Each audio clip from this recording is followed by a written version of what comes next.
बिस्मिल्लाहिर्रहमानिर्रहीम। तो last classes में हमने आपसे कैपिटल एसेट सेक्शन 37A की टैक्स में बात की, उसके टैक्स रेट आपने देख लिए।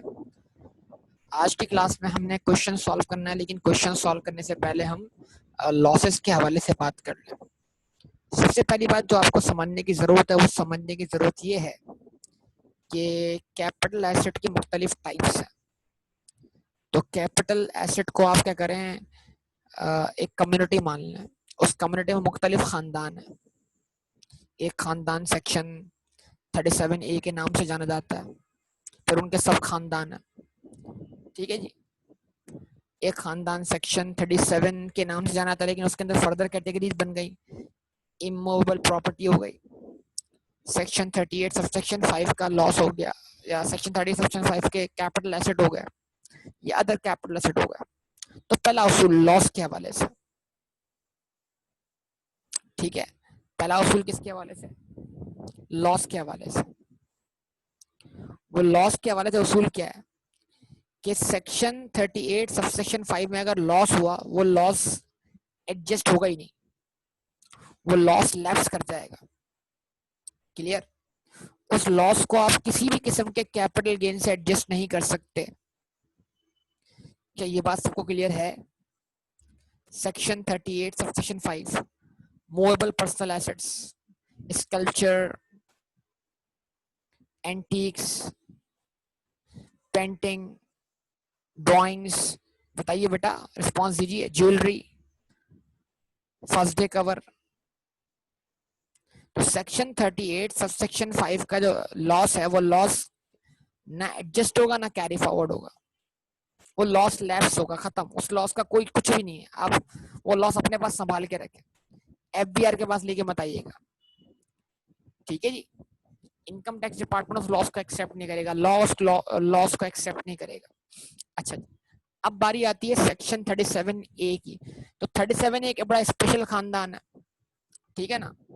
तो ये कहते हैं भाई 37A का लॉस जो है खानदान से बाहर नहीं जा सकता, रहेगा तो खानदान में रहेगा।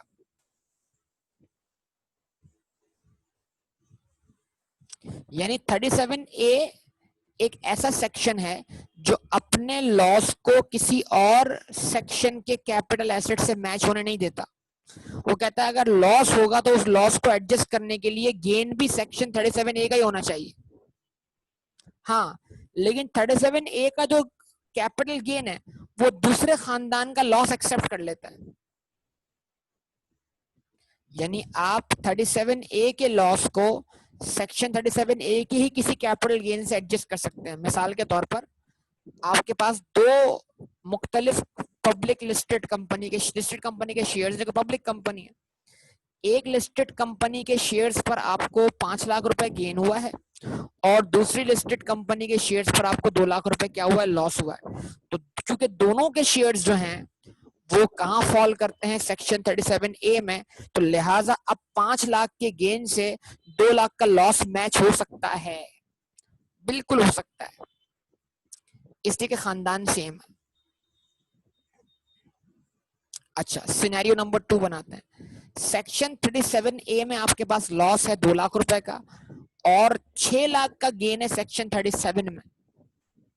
अब चाहे उसमें स्कल्पचर्स हो, पेंटिंग्स हो, सोन, या फिर अदर कैपिटल एसेट हो, शेयर्स ऑफ प्राइवेट कंपनी हो। तो shares of private company, sculpture, painting, ये सब मिला के आपको 6 लाख का गेन है आपके पास, लेकिन 37A में लॉस है।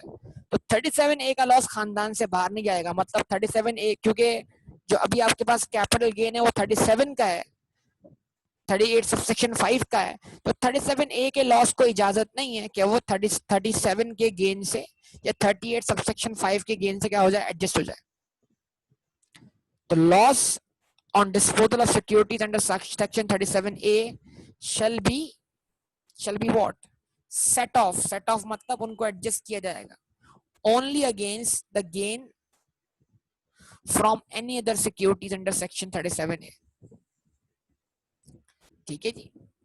तो सेक्शन 37A का लॉस सिर्फ सेक्शन 37A के कैपिटल गेन से ही एडजस्ट होगा। अच्छा, लेकिन यहाँ ये कहीं नहीं लिखा हुआ कि सेक्शन 37A के गेन से कोई दूसरा कैपिटल लॉस एडजस्ट नहीं हो सकता। यानी अगर आपके पास सेक्शन 37 में लॉस है शेयर्स ऑफ प्राइवेट कंपनी में आपके पास लॉस है, तो बिल्कुल आप शेयर्स ऑफ पब्लिक कंपनी के गेन से शेयर्स ऑफ प्राइवेट कंपनी का लॉस एडजस्ट कर सकते हैं। 37A दूसरों का लॉस एक्सेप्ट कर लेता है, लेकिन 37A अपना लॉस कहीं और जाने नहीं देता। क्या मेरी बात आपको क्लियर हो चुकी है बेटा? ये बता दीजिए।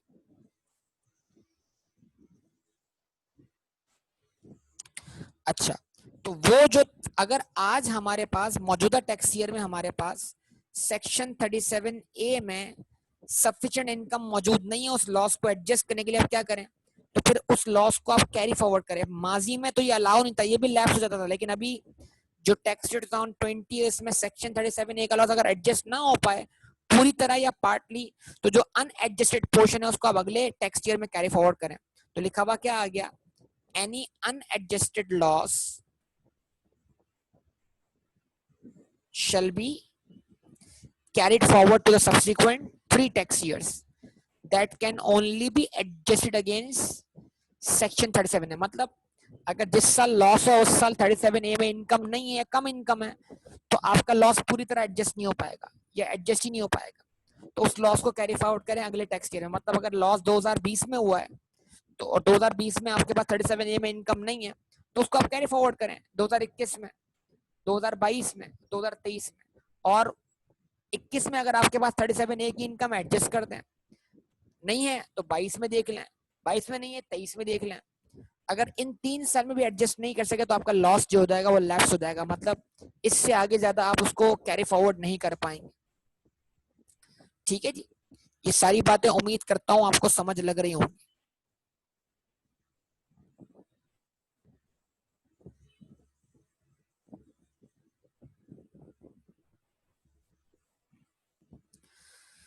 अच्छा जनाब, उसके बाद ये जो इंपॉर्टेंट पॉइंट है मैंने कहा जनाब, however capital loss under section 37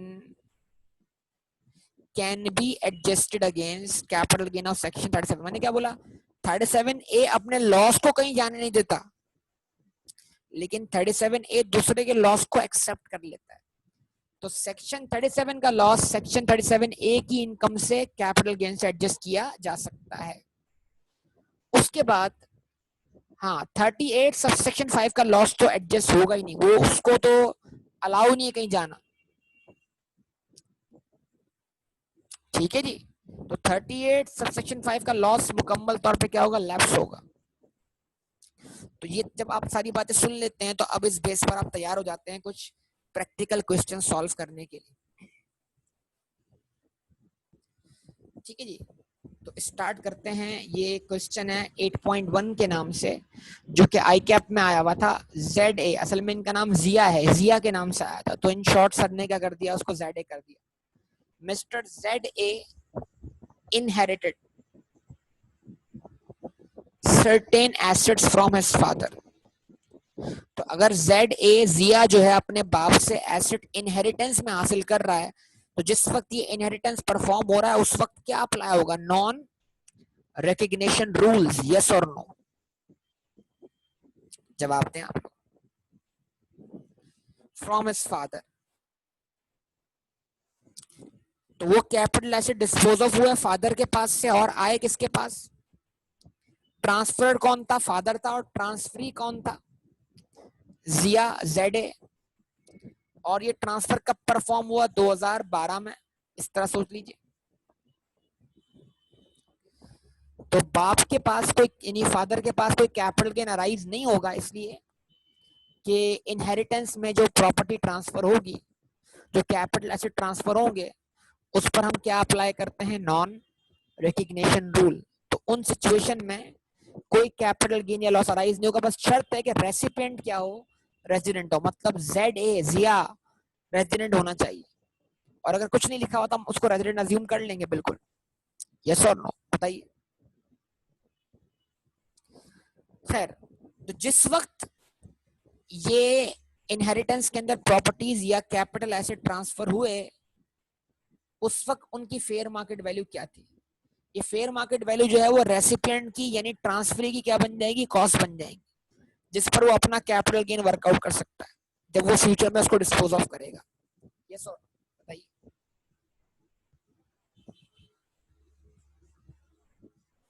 the fair market value of the asset on the date of inheritance were as follows. Inheritance वाली डेट पर फेयर मार्केट वैल्यू क्या थी? देखिए क्या मिला इसको, जिया को 25,000 shares of a private limited company. अब प्राइवेट लिमिटेड कंपनी बोल दिया तो उसको आप प्राइवेट कंपनी मान लें, लेकिन अगर प्राइवेट लिमिटेड कंपनी बोलने के बाद ये बोले कि इसमें 50% और मोर होल्डिंग गवर्नमेंट ऑफ पाकिस्तान की है, इसमें 50% और मोर होल्डिंग फॉरेन गवर्नमेंट की है, इसमें 50% और मोर होल्डिंग किसी ऐसी कंपनी की जो 100% ओन्ड बाय फॉरेन गवर्नमेंट है, तो फिर प्राइवेट कंपनी बोलने के बावजूद भी आपको उसको टैक्स पॉइंट ऑफ व्यू से क्या मानना पड़ेगा, पब्लिक कंपनी, और उसका कैपिटल एसेट कहां फॉल कर जाएगा, सेक्शन 37A में। तो जिस वक्त आपको 25,000 शेयर्स मिले हैं प्राइवेट कंपनी के, उस वक्त उनकी मार्केट वैल्यू है 2.5 मिलियन। ओके जी, जो कि जिया के लिए क्या है, कॉस्ट है। यस और नो, रिस्पॉन्स दीजिए बेटा, बराए मेहरबानी रिस्पॉन्स दीजिए। जिया के लिए कॉस्ट है, फादर के पास डिस्पोज ऑफ हो गया ना, जिया जो उसको एक्वायर कर रहा है उसके लिए कॉस्ट है। अच्छा, 21,000 shares of what, public listed company. Listed company है तो ऑटोमेटिकली पब्लिक कंपनी की डेफिनेशन में क्या हो गई, फॉल कर गई। तो सवाल है लिस्टेड कहां पर है, तो अगर कोई इंफॉर्मेशन नहीं दी हुई तो हम क्या अज्यूम करेंगे, कहां लिस्टेड है भाई, पाकिस्तान में। ऐसे ही ना, जवाब दें। तो कितनी फेयर मार्केट वैल्यू थी ट्रांसफर के वक्त, 462,000। अच्छा जी, membership card of stock exchange कितने का था, 20 मिलियन का। ये क्या है, सेक्शन 37 में फॉल करने वाला एसेट है। ज्वेलरी सेक्शन 38 सब सेक्शन 5 में फॉल कर जाएगा।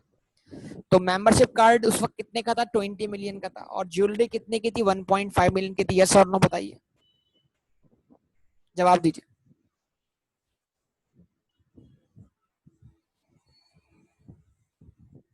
ऐसा ही है ना।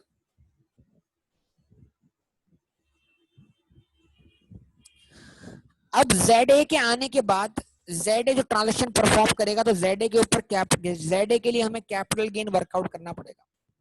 ड्यूरिंग द टैक्स ईयर 2018, 2012 से लेकर 2018 होल्डिंग पीरियड अच्छी तरह देख लीजिएगा आप, ठीक है ना, 2012 से 2018। अच्छा, अगर इसको हम 2012 से काउंट करें तो 12, 13, 14, 15, 16, 17 और 18, तो ये 7वां टैक्स ईयर है। ऐसा ही है ना। तो अगर इसको हम टैक्स ईयर 2018 ना माने बेटा, इसको हम टैक्स ईयर 2020 माने, तो जो 12 है वो फिर वो भी 2 साल आगे आ जाएगा ना। मतलब हम तो सॉल्व कर रहे हैं इसको टैक्स ईयर 2020 के हिसाब से, तो अगर ये हमारे लिए टैक्स ईयर 2020 है, रिस्पॉन्स दें, अगर ये हमारे लिए टैक्स ईयर 2020 है, जवाब देना बेटा। तो फिर इनहेरिटेंस वाला साल कौन सा हुआ, टैक्स ईयर 2014 नहीं हुआ, क्योंकि डिफरेंस तो हमें 7 इयर्स का ही रखना है ना।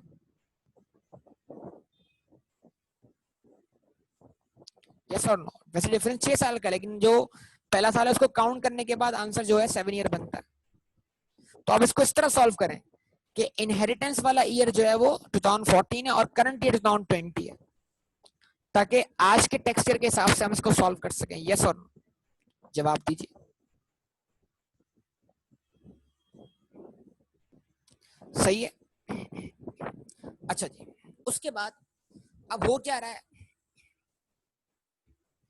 he gifted some of the assets to his son Mr. IQ। अब ये IQ लिख दिया यहाँ पर, लेकिन ये इसहाक है। तो जिया ने अपने बेटे इसहाक को कुछ एसेट गिफ्ट कर दिए। तो जिया ने जो अपने बेटे को गिफ्ट किए हैं वो भी कहाँ आएगा, नॉन रिकग्निशन रूल्स में। यस और नो, जवाब दीजिए। बस शर्त है कि उसका बेटा जो है वो IQ वो क्या हो, रेजिडेंट हो। ऐसा ही है ना। तो जो फेयर मार्केट वैल्यू होगी इस टाइम पर वो IQ के लिए क्या बन जाएगी, कॉस्ट बन जाएगी। और अगर नॉन रिकग्निशन रूल अप्लाई होते हैं तो जिया के हाथ पे कोई कैपिटल गेन अराइज नहीं होगा। तो उसने क्या किया, बताइए जिया के पास टोटल प्राइवेट कंपनी के कितने शेयर्स थे? जिया के पास टोटल प्राइवेट कंपनी के कितने शेयर्स थे? 25,000। उसमें से उसने 10,000 किसको दे दिए? बेटे को गिफ्ट कर दिए। तो जिया के खुद के पास कितने बचे?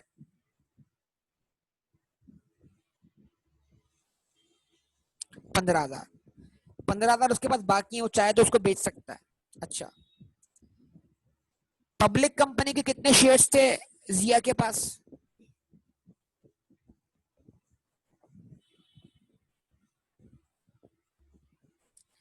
21,000। उसमें से उसने कितने गिफ्ट किए बेटे को? 10,000। तो 11,000 शेयर स्टिल किसके पास है? जिया के पास। अच्छा, membership card of stock exchange जिसकी मार्केट वैल्यू 20 मिलियन थी उस वक्त, अभी कितनी है? 40 मिलियन। सही है,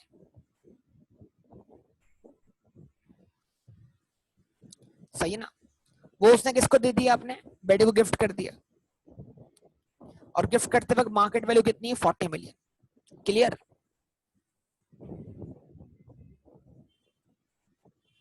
सही है। यस और नो जवाब दीजिए। तो बस शर्त ये है कि अब ये जो IQ है ये रेजिडेंट है, तो मतलब क्या हुआ? ये जो 10,000 और मेंबरशिप कार्ड पे जो ट्रांसफर हुआ है इस पे क्या अप्लाई कर देंगे? नॉन और रिकग्निशन रूल। और जो इनकी फेयर मार्केट वैल्यू है वो IQ के लिए क्या बन जाएगी? कॉस्ट बन जाएगी। अब रिमेनिंग बात कर ले। Remaining shares were sold as follows.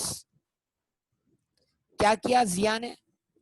Remaining shares, private company के कितने शेयर्स थे? 15,000। सारे के सारे बेच दिए। कितने के बेचे बेटा? 3 मिलियन के। यस और? रिमेनिंग शेयर उसके पास कितने थे? पब्लिक कंपनी के 11,000। कितने के बेचे? 15 लाख के। यस और नो? ठीक है जी। तो अब क्या करें, इससे उसकी कॉस्ट मैच कर लें जिया की, जो भी कॉस्ट बनती है, जो उसने अपने फादर से इनहेरिटेंस के वक्त क्या की थी? एक्वायर की थी। ठीक है जी। उसके बाद अगली कहानी IQ की। एक काम करते हैं, यहाँ पर रुककर हम जरा जिया की कैलकुलेशन परफॉर्म कर लेते हैं। जिया के हाथ में कैपिटल गेन अराइज हुआ कि नहीं हुआ? कितना अराइज हुआ? तो जो उसने बेटे को ट्रांसफर किया उस पर तो कोई कैपिटल गेन अराइज नहीं हुआ, उस पर हमने क्या अप्लाई किया? Non recognition rule. जवाब दीजिएगा। तो हम क्या करते हैं, यहाँ पर कैलकुलेशन परफॉर्म कर लेते हैं। मिस्टर जिया या मिस्टर ZA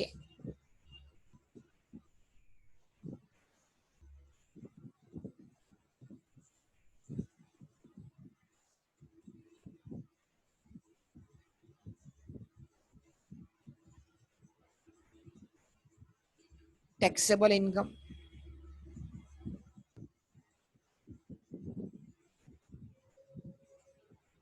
टैक्स ईयर 2020। ठीक है जी।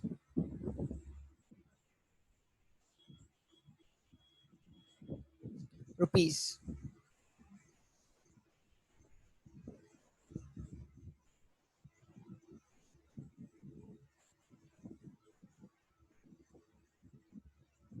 कैपिटल गेन का हेड लगा दिया आपने।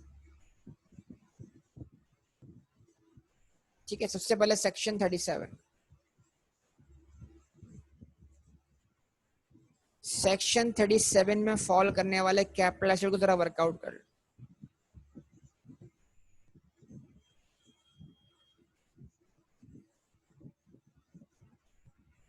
Cell proceeds.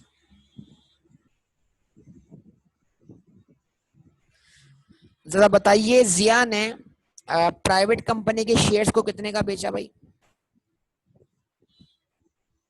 रिस्पॉन्स है बेटा। जिया ने प्राइवेट कंपनी के शेयर को कितने का बेचा? बताइए भाई सब लोग। 3 मिलियन का। जाग रहे हैं ना सब लोग बेटा?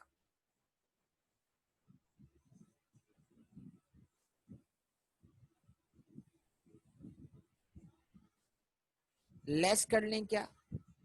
कॉस्ट। अच्छा जी, कॉस्ट क्या है? अब कॉस्ट निकालनी पड़ेगी आपको भाई कि आपने 10,000 शेयर्स तो बेटे को दे दिए, तो ये आपने कितने शेयर्स बेचे हैं? 15,000, 15,000 शेयर्स। तो 25,000 शेयर्स की अगर कॉस्ट कितनी थी? 25 लाख रुपए। तो आप क्या करें, इस प्रपोर्शन से जरा कॉस्ट वर्कआउट कर लें। आपने कहा 2,500,000 फेयर मार्केट वैल्यू थी उस वक्त जिस वक्त जिया को ये शेयर्स ट्रांसफर हुए थे, मल्टीप्लाइड बाय 15,000 डिवाइड बाय 25,000। बताइए बेटा क्या आंसर आता है? 15 लाख आता है। अगला सवाल, सेक्शन 37A में होल्डिंग पीरियड देखना है, मोर देन 1 ईयर है या नहीं। तो जिया को इनहेरिटेंस में इन शेयर्स को हासिल किए हुए क्या 1 साल से ज्यादा अरसा गुजर चुका है? जवाब दें।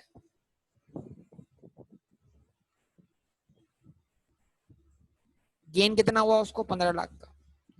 लेकिन क्योंकि holding period more than 1 year है बेटा, तो क्या हो जाएगा? 25% गेन एग्जेम्प्ट होगा, लेस 25% एग्जेम्पशन।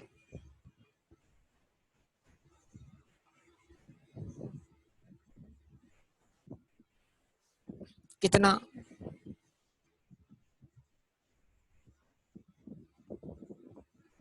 375,000। तो एग्जेम्पशन माइनस करने के बाद क्या बचा balance?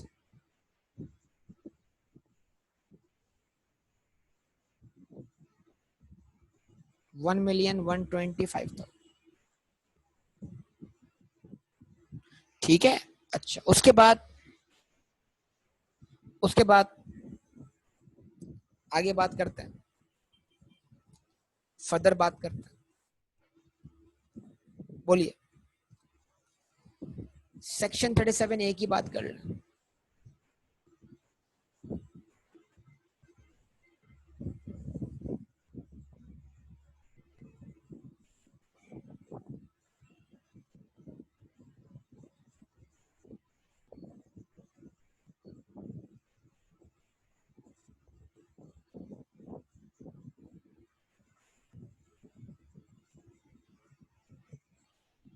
Cell proceeds.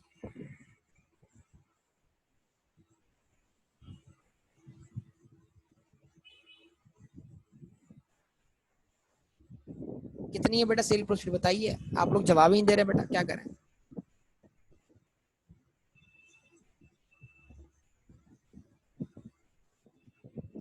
1,500,000।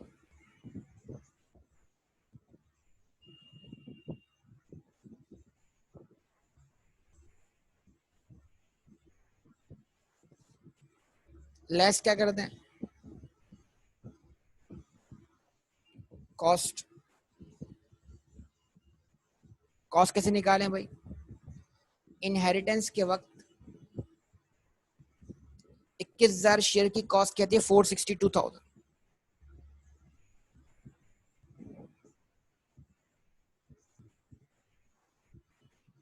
462,000 multiplied by 11,000 divided by 21,000। क्या आंसर आ गया बेटा? 242,000।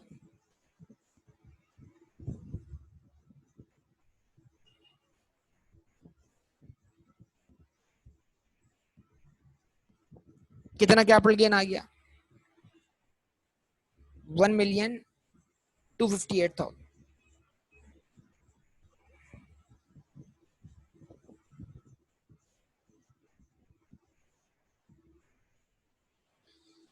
ठीक है जी। उसके बाद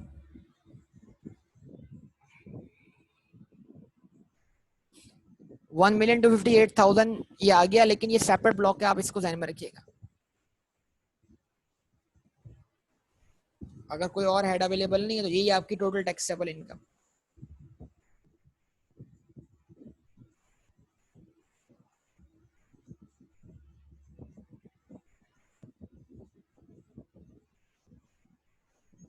कितनी? 2,383,000।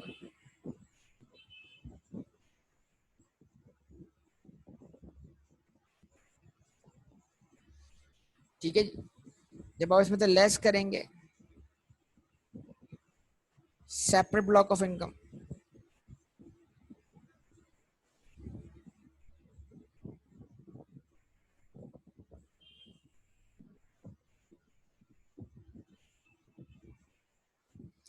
वो यही है 1,258,000।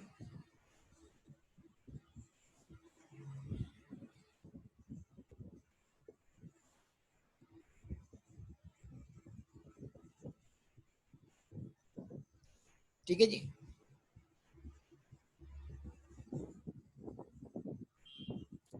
क्वेश्चन की रिक्वायरमेंट पढ़े आखिर में उसामा, रिक्वायरमेंट पढ़े। क्वेश्चन मैंने पूरा रीड नहीं किया।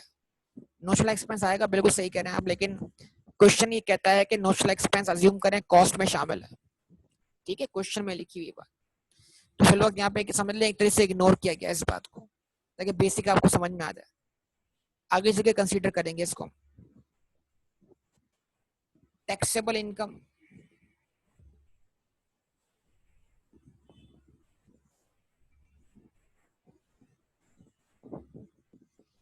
अंडर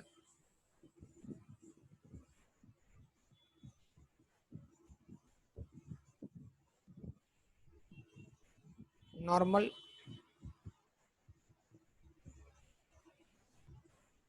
टैक्स रेट्स, वो आंसर वही आएगा आपका 1,125,000। तो इस 1,125,000 को आप टैक्स कर दें नॉन सैलरीड केस को अप्लाई करके, क्योंकि सैलरी तो कोई है नहीं वैसे भी आपके पास। और जब आप टैक्स वर्कआउट करेंगे किस पर, 1,258,000 पर, तो आप इस पर टैक्स रेट अप्लाई करें कौन सा वाला, सेपरेट ब्लॉक वाला। बताइए आप मुझे। चलिए सबसे पहले आप क्या करें, आप टैक्स निकालें 1,125,000 पर, ताकि काम साथ साथ ही हो जाए बेटा।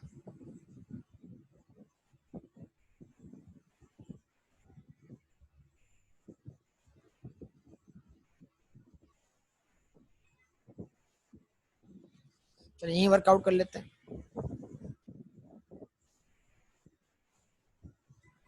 Mister ZA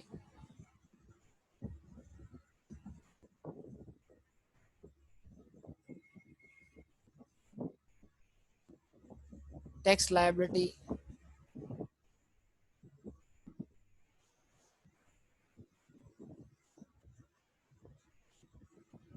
non salaried case. हाँ बेटा बताइए, नॉन सैलरीड केस के रेट्स को देखिए, बताइए 11,25,000 कौन सा स्लेब में फॉल करता है। जल्दी कीजिए बेटा, जल्दी कीजिए, टाइम कम है, जल्दी बताइए बेटा।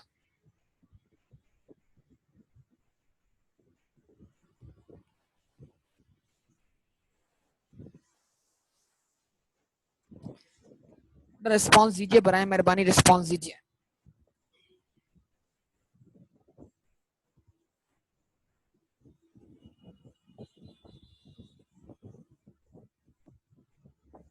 बारह लाख से तो नीचे होगा ना बेटा।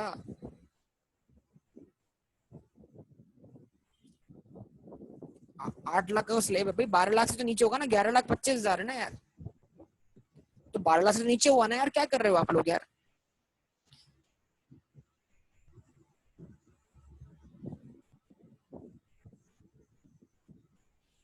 भाई रिस्पॉन्स दो यार, जल्दी करो बेटा, टाइम मत जाया करो यार। बेटा कहाँ फॉल किया।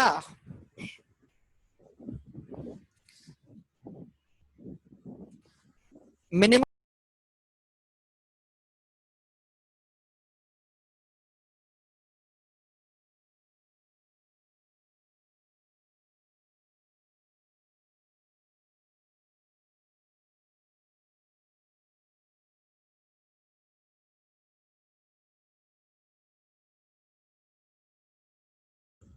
टैक्स ऑन रुपीज 6 लाख रुपए कितना आ रहा है, ये बोलो ना यार, देखो इतना टाइम जाया करवा रहे हो तुम लोग।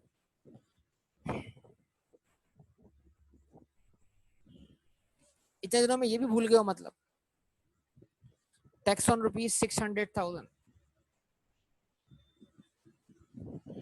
क्या है, 10,000। उसके बाद tax on rupees 5,25,000 at what 10%। ऐसे ही है 52,500।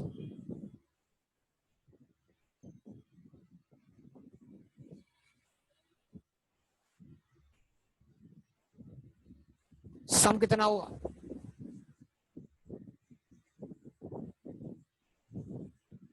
62,500। इसमें ऐड करें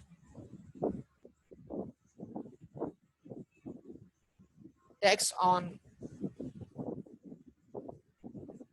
separate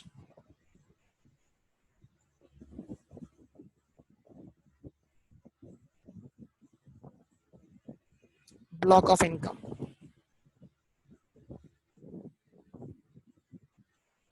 separate block of income पे टैक्स वर्कआउट करना है।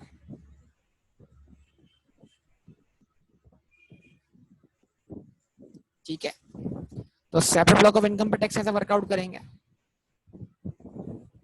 बताइए। जाइए बेटा, अब बताइए ना। अब 37A के लिए 37A के रेट्स देखने पड़ेंगे ना, सेपरेट रेट्स क्या हैं, याद है या भूल चुके हैं सब कुछ।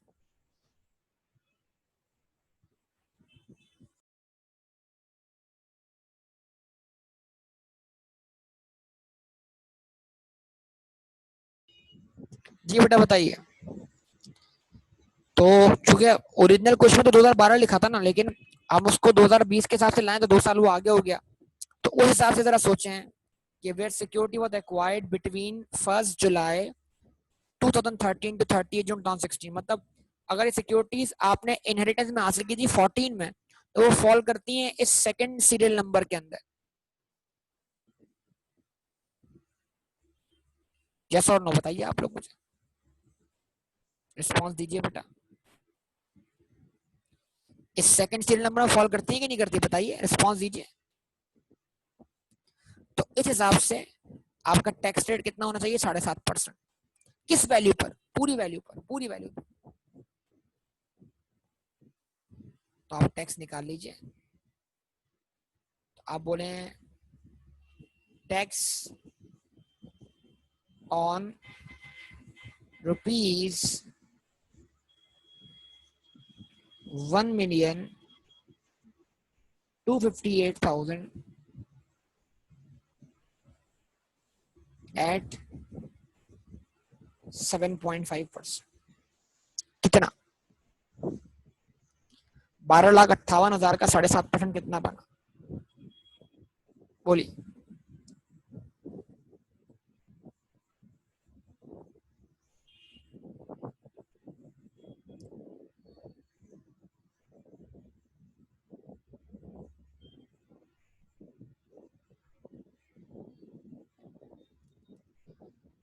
जवाब दे दीजिए, 12,58,000 का 7.5% कितना बना।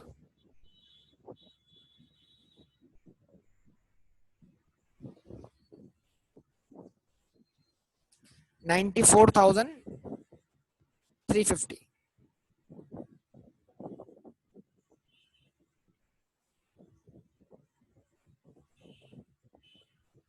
तो आपका टैक्स जो वर्कआउट हुआ है इसके ऊपर वो कितना है टोटल, 62,500 प्लस 94,350। टोटल टैक्स कितना हो गया बताइए।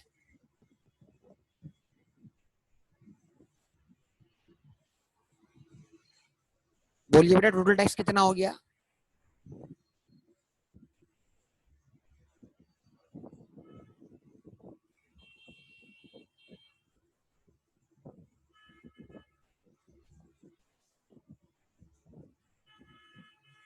$156,850।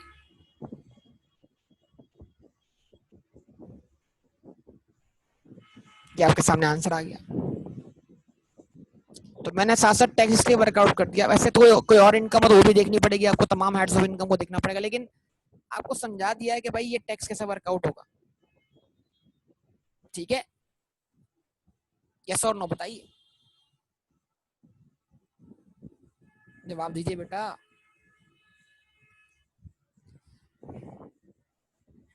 चले उसके बाद अगला हिस्सा,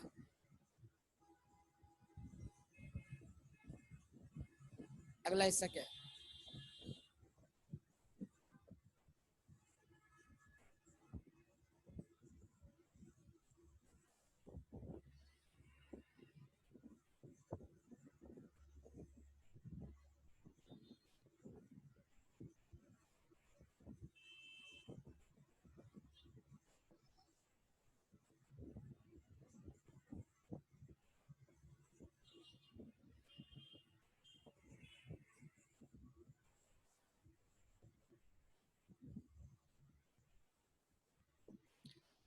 अब अगला हिस्सा जरा पढ़ लें, इसकी इसके हालात पढ़ लें जरा बेटे के। बेटा क्या कर रहा है भाई?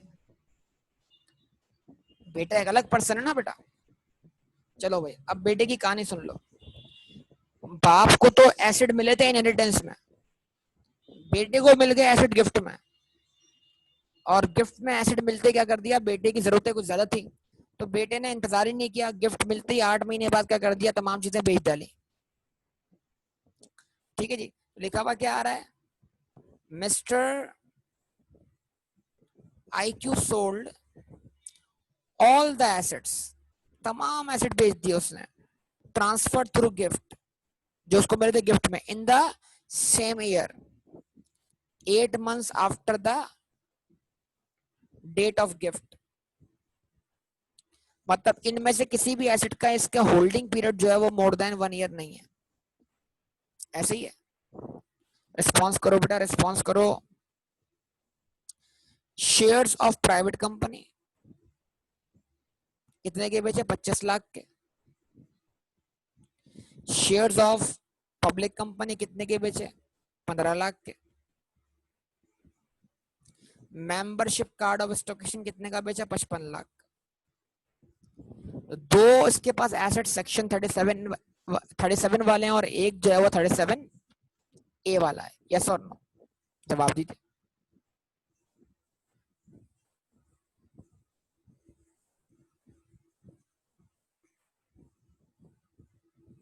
अब इस चीज को सामने रखिएगा बेटा सब।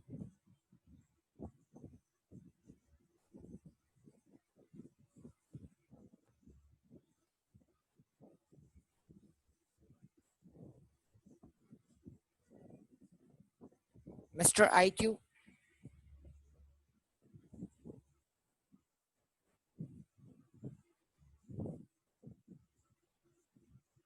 टैक्सेबल इनकम टैक्स ईयर 2020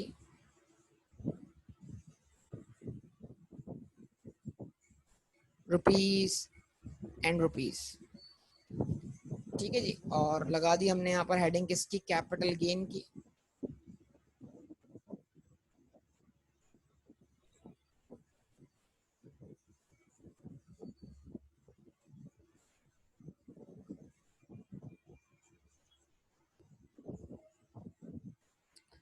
ठीक है बेटा, कैपिटल गेन सबसे पहले हम बोलेंगे हम कौन सा कैपिटल गेन वर्कआउट कर रहे हैं। सेक्शन 37 वाला। सेक्शन 37 में हमारे पास दो एसेट्स हैं, एक प्राइवेट कंपनी के शेयर्स हैं,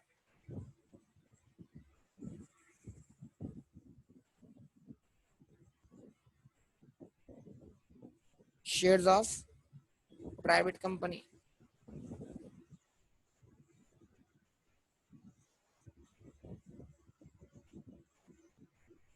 ठीक है,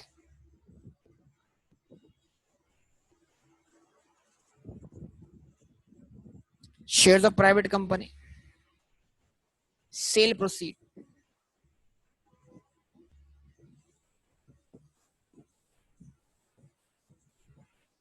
कितनी है? 25 लाख रुपए।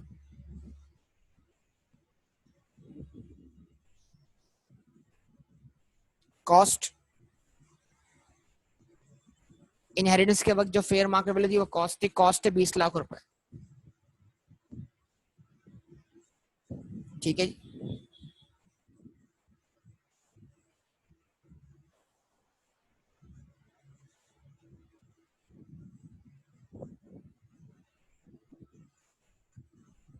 डिफरेंस क्या आ गया आपके पास?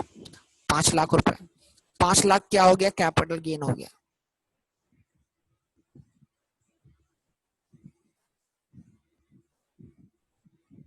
अब कोई एग्जामिशन नहीं है इसको, क्योंकि इसके लिए होल्डिंग पीरियड कितना? 8 महीने। यस और नो? तो इसको कोई 25% एग्जामिशन नहीं मिल सकती, क्योंकि 25% एग्जामिशन लेने के लिए होल्डिंग पीरियड का मोर देन 1 ईयर होना जरूरी है। अगर एग्जैक्टली होल्डिंग पीरियड 1 ईयर भी होता तब भी हम कंसीडर नहीं करते। समझे बात को या नहीं? अच्छा, अब उसके बाद नंबर 2,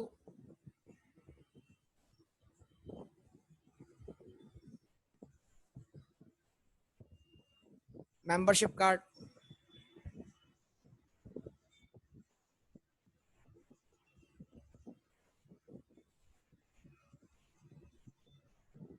सेल प्रोसीड्स।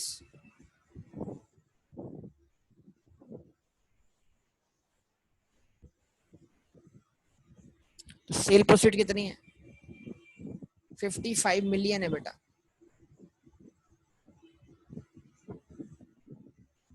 अच्छा जी, कॉस्ट कितनी है? 40 मिलियन।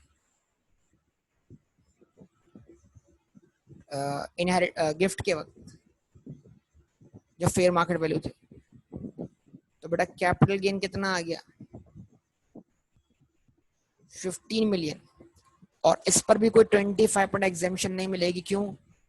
कि holding period more than 1 year नहीं है। बेटा रिस्पॉन्स चाहिए आप सबका। उसके बाद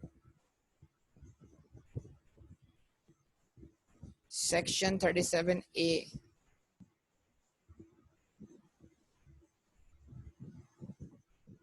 सेल प्रोसीड्स।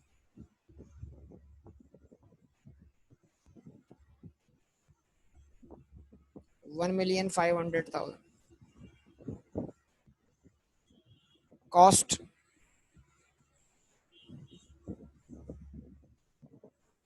1,700,000। तो ये लॉस आ गया सेक्शन 37A में। कितना लॉस है? 2 लाख का। तो ये लॉस एडजस्ट करने के लिए हमारे पास अभी सेक्शन 37A की कोई इनकम मौजूद नहीं है।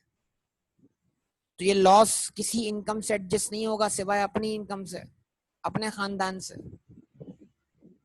तो क्या करेंगे आप?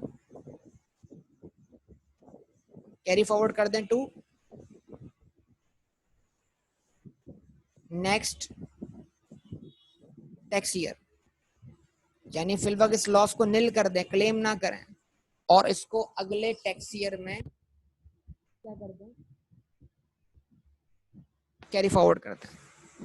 यहाँ इम्पैक्ट क्या हो गया? इसका निल हो गया। यानी आपने इस लॉस को 37 से एडजस्ट नहीं किया, अलाउ नहीं है। क्या मेरी बात समझ में आती है बेटा आप लोगों को? बताइए, रिस्पॉन्स दीजिए।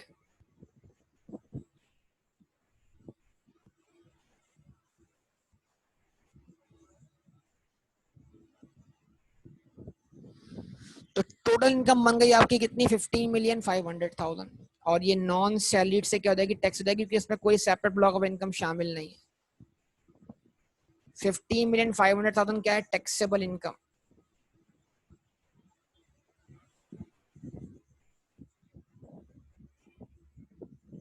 ठीक है, अब एक सवाल पूछूं आपसे। जिस डेट पर जिस डेट पर बेटे ने मेंबरशिप कार्ड सेल किया है, उस डेट पर क्या सेल प्रोसीड मिली बेटे को? जरा बताइए, जरा रिकॉल कीजिए सब लोग। जिस डेट पर बेटे ने मेंबरशिप कार्ड सेल किया है, उस डेट पर क्या सेल प्रोसीड मिली? जल्दी बताइए बेटा, टाइम बहुत लेते हैं आप लोग। या तो 55 मिलियन। Yes, correct. फर्ज करें ये इसी डेट पर बाप ने बेचा होता और बेटे को गिफ्ट ना किया होता, तो बाप को सेल प्रोसीड भी सेम मिलती, 55 मिलियन। फर्ज कर ले, तो बाप के लिए कैपिटल गेन कितना होता? जरा बताइए।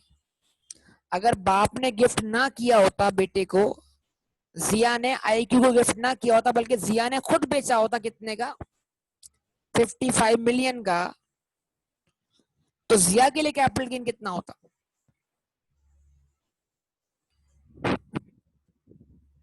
35 मिलियन। जबरदस्त, 35 मिलियन।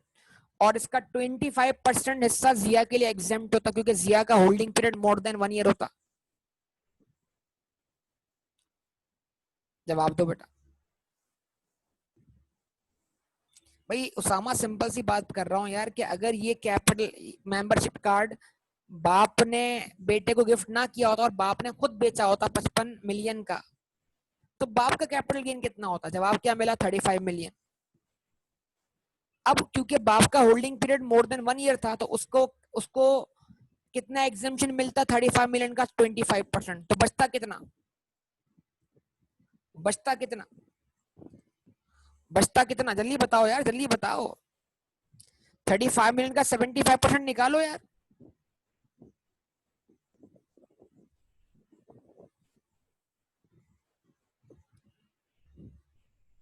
भाई निकालो 35 मिलियन का 75%। 26 मिलियन 250,000। तो 26 मिलियन 250,000 तो अभी बेटे को जो कैपिटल गेन हुआ इससे तो बहुत ज्यादा है। यस और नो? क्या कहते हो?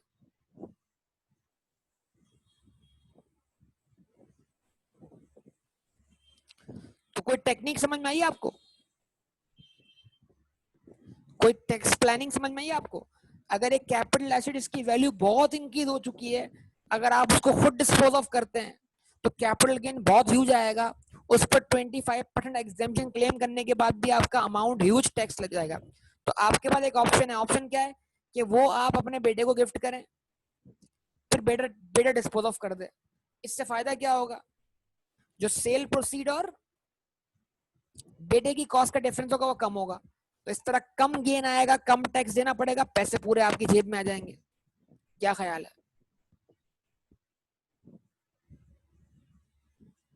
विदात ने बोला बेहतरीन बात है। आज ही अम्मी से बात करता हूँ, प्रॉपर्टी मेरे नाम पे कर दे, है ना विदात? फिर उसके बाद सेल करेंगे, हैं विदात? प्रॉपर्टी तुम्हारी अम्मी तुम्हारा नाम कर दें, गिफ्ट कर दें, उसके बाद सेल करें, ऐसे ही है। चलो 12।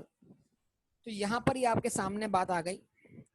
तो उम्मीद करता हूँ अब इसका टेक्स्ट ऑफ वर्कआउट कर लेंगे और टेक्स्ट प्लानिंग वाला पॉइंट भी आपको समझ में आया होगा। ऐसा ही है। रिस्पॉन्स दें।